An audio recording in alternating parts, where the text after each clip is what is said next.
Hi, hello, good evening to all of us. I'm back. Tonight, I have another letter to read from one of my followers who wanted to know what's the meaning of her dream. I will read. Hello, Ate Roth. First of all, good day to you as well as all of your followers. I wrote to you because I wanted to know what my dream meant. I dreamed of sitting in the living room and watching television. I looked at the door and I saw my husband arrive. I asked him, "Dad, why did you come back?" He replied that I came back because I want you to accompany me to my destination. I replied, "Where?" Just walk with me," he answered. I turned off the television and we left. In my dream, Ate Ruth, we passed a grassy road. I complained, "Papa, why do we pass here? Why not there on the clearing road?" He replied, "Let them go as long as we pass here." We continued walking, and our paths were still down and still up the mountain. When we got to the highest part of the mountain, he told me to just go home. I cried at the road. I told him, "Papa, I do not want to go home. I will go with you." He replied that it was not possible, not yet the right time. He was forcing me to go home, but I was crying because I really want to go with him. But in the blink of an eye at the road, he disappeared from my sight. My husband died 13 years ago. My dream seemed to come true because I woke up with my pillow so wet because of my crying. I look forward to it at the road on your channel. Thanks and God bless. Loes van der Kamp of Rotterdam, Netherlands. Hello, Los. You said you are dreaming of your husband who died 13 years ago. He go back to your house and asks you that he wants to go with you to his destination, and you accompanied him. And as you walk, you said that your husband passed you there on the road, but you complain about why you went there, that there is an open road to pass through. But he told you to let them go through there as long as we are here, he said. Los, as I analyze your dream and also to the appearance of your husband, I saw in his personality that he is a good person and God-fearing. And since he is dead, I do not want to say the negatives I saw in him. As I said, he feared God, so in your dream, he chose to go through the road, which has an open road to pass through. The road that is thick or grassy, that is the way that scripture says, written in Matthew chapter 7, verse 14, which says, "Whereas narrow is the gate and cramped the road leading up into life, and few are the ones finding it. And your husband is one of the few who found the way," who found this way. So, he came back showing you in a dream to point or guide you on the path you should take. In addition of what you said, you complaining, why did you go there and why not there in the clearing? He told you to let them go through there as long as you are there. If you are reading the Bible, Los, read Matthew chapter 7, verses 13 up to 14. And then you can analyze why your husband chose to go down the road. Let's continue with what you said, that you were walking and that you went down and up the mountain, and when you were up there, he said that you came back because he was only up there. But you cried because you want to go with him, but he said it was not possible because the time was not right. You cried and cried, but in the blink of an eye, he disappeared from your sight. It is true what he said, Los, that it is not yet the right time to go with him. And I thanks him because he did not agree that you go with him. If he agree, I hope now I have no content on my channel. Just kidding. In fact, he is right because we all have a set time. We are just in the womb of our mother. Our destiny is already drawn here in our farm. So, even if we want to live in this world when our time is up, we can do nothing. The another meaning of your dream that your husband sends you where he is going, it means that you pray for him, that wherever his soul now in your prayers, he will reach the place that God has promised, the paradise. So, always pray for him, okay? Thanks for sharing your dream, and God bless. At ngayon, babasahin naman natin ang sulat ni Los Pandercam sa salitang Tagalog. Ito ang kanyang liham. Hello Ate Rot, una sa lahat, magandang araw sa iyo. Ganon din sa lahat mong taga-subaybay. Sumulat ako Ate Rot dahil nais kong malaman kung ano ibig sabihin ng aking napanaginipan. Nanaginip ako na nakaupo sa sala at nanood ng TV. Nakalingon ako sa pintuan at nakita ko ang aking asawa na dumating. Tinanong ko siya na, Papa, bakit bumalik ka? Sumagot siya na bumalik ako dahil gusto ko magpahatid sa iyo. Ang sagot ko, saan? Basta sumama ka lang, ang sagot niya. Pinatay ko ang television at umalis kasama niya. Sa panaginip ko, dumaan kami sa masukal na lugar. Nagreklamo ako na, Papa, doon tayo dadaan sa daan na malapad at mahawan. Bakit dito tayo dumadaan? Sumagot siya na hayaan mo sila, basta dito tayo dadaan. Nagpatuloy kami sa paglalakad at ang aming mga dinadaanan ay pababa at paakyat sa bundok. Nang nakarating na kami sa pinakamataas na bahagi ng bundok, sinabihan niya ako na dito na lang ako, umuwi ka na. Umiyak ako Ate Rot, sabi ko sa kanya, Papa, ayaw ko, sasama ako sa iyo. Sumagot siya na hindi maaari, hindi pa ang tamang panahon. Pinipilit niya ako na umuwi, pero iyak ako na iyak dahil gusto ko talaga sumama sa kanya.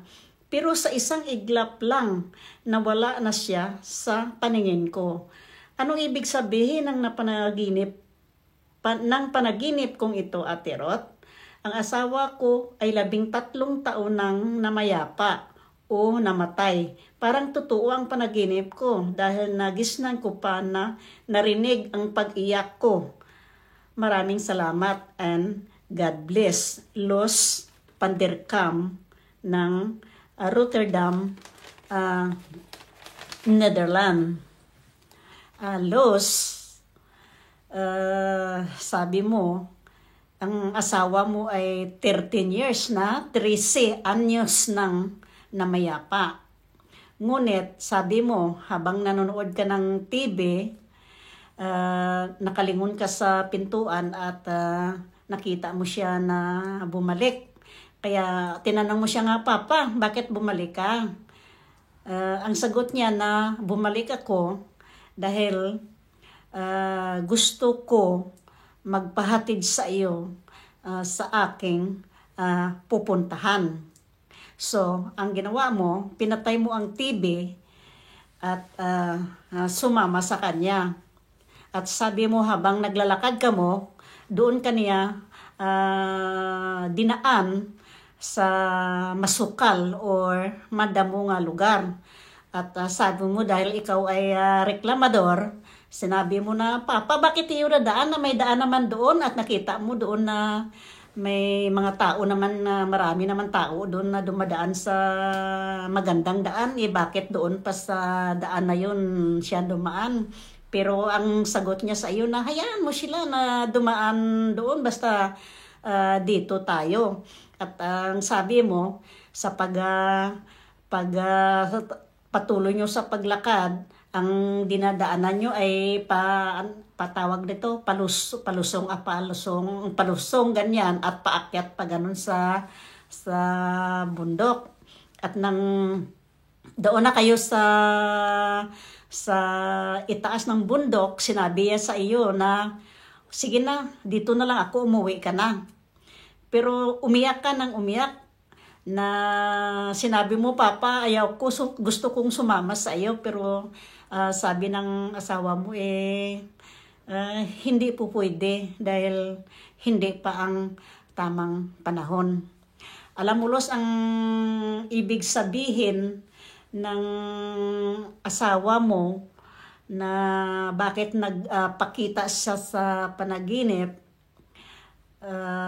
siguro may nakita siya na mga bagay na ginagawa mo na hindi niya gusto.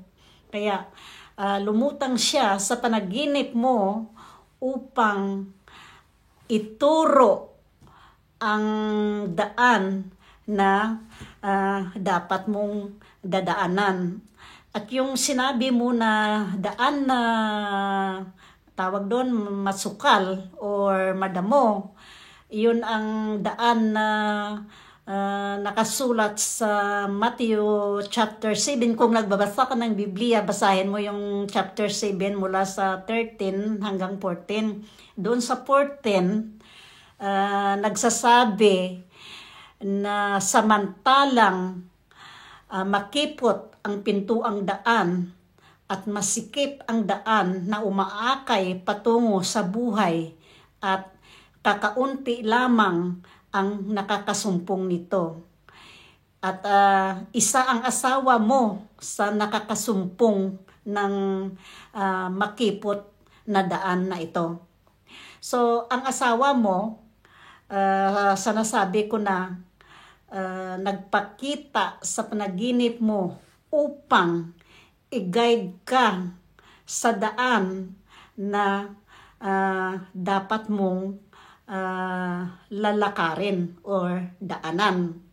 At sinabi mo sa doon na kayo sa tawag dito sa ibabaw ng bundok, sinabi niya sa iyo na umuwi ka na dahil dito na lang ako.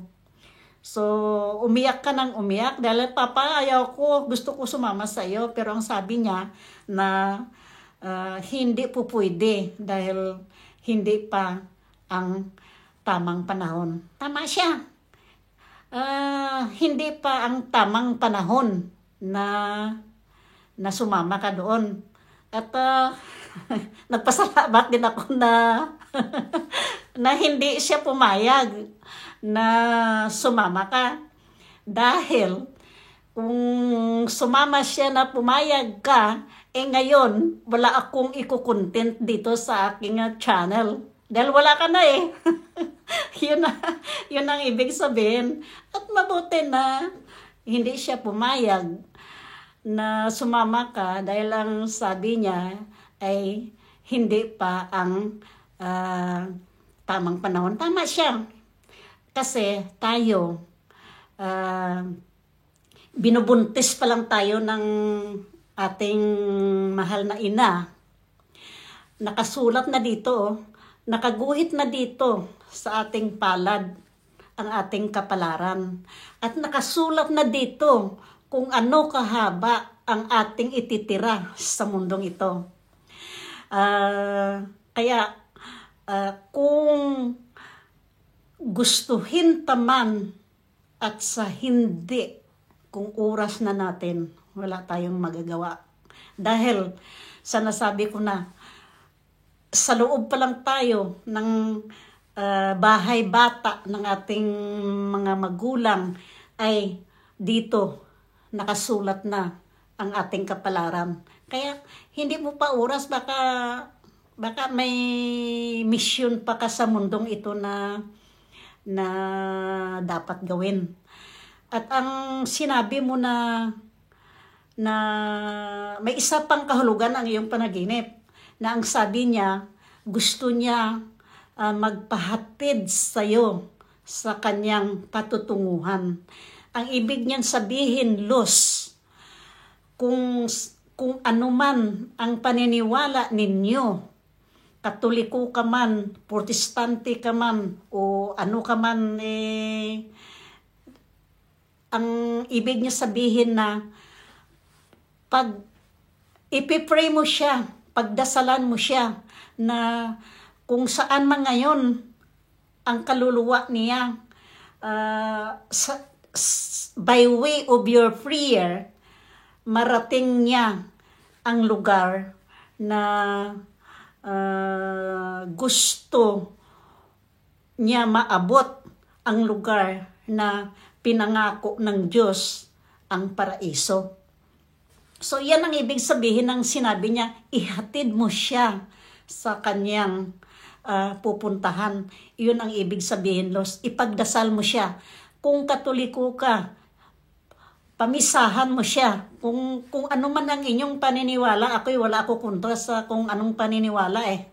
Wala ako, kasi lahat ay Diyos ang sinasamba. Mayroon naman ilan-ilan siguro nga si Satanas ang sinasamba. pero karamihan talagang Diyos ang sinasamba, pero mayroon ibang naniwala nga ng Diyos, nagbabasa lagi ng Biblia,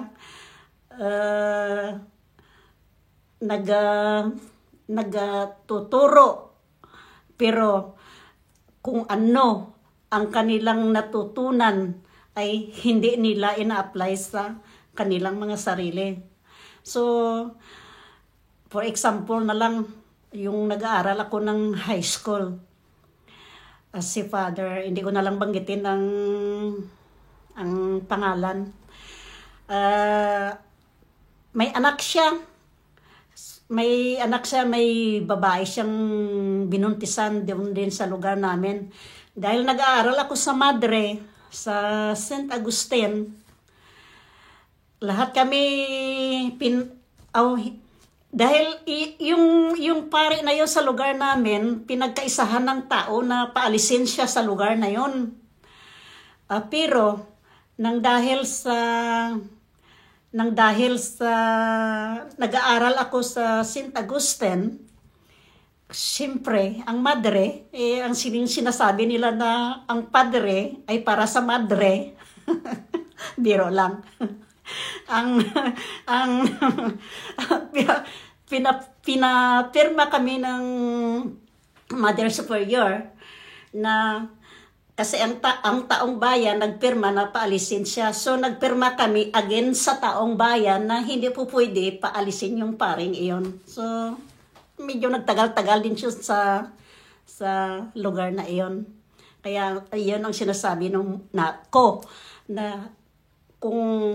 ano man ang mga paniniwala natin, kung naniwala tayo na may Diyos, kung anong natutunan natin, i-apply natin sa ating sarili. Hindi yung magsige ka basa dyan na yung masira na yung utak mo sa kababasa ng Biblia, tapos nang nalalaman mo tungkol sa Biblia, hindi mo ina-apply sa sarili mo, useless lang. Pupunta ka sa simbahan and then uh, sasabi ka, praise the Lord, hallelujah. Pero after na after na magsimba ka, gumawa ka naman kababuyan eh. Wala din.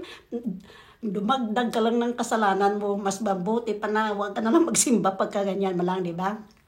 So, yun na nga, Los, na naligaw na tayo ng usapan. Yun ang sinasabi ko sa iyo na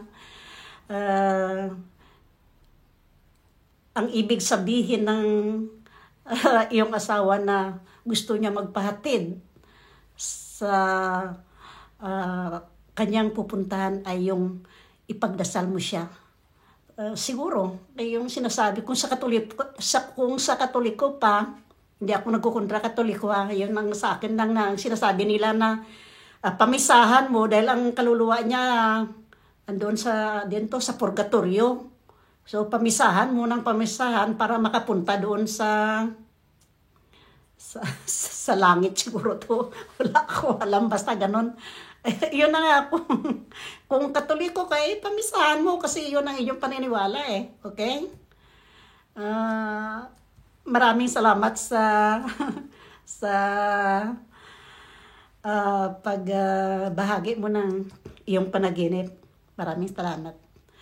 Doon sa lahat na gusto tanong ng iyong mga kahulugan, ng iyong mga panaginip, sumulat lang kayo sa akin na Facebook account sa Messenger ko, Ruth Dorio Morteliero. At siguro sa sunod na babaguhin ko yung aking pangalan ng aking channel. So, ngayon pa lang isasabi ko na sa inyo na baka ilisan ko na lang ng maiksi na Ate Ruth channel na lang. Okay? Maraming salamat sa inyong pakikinig at magandang gabi sa ating lahat. Bye-bye. Love you all.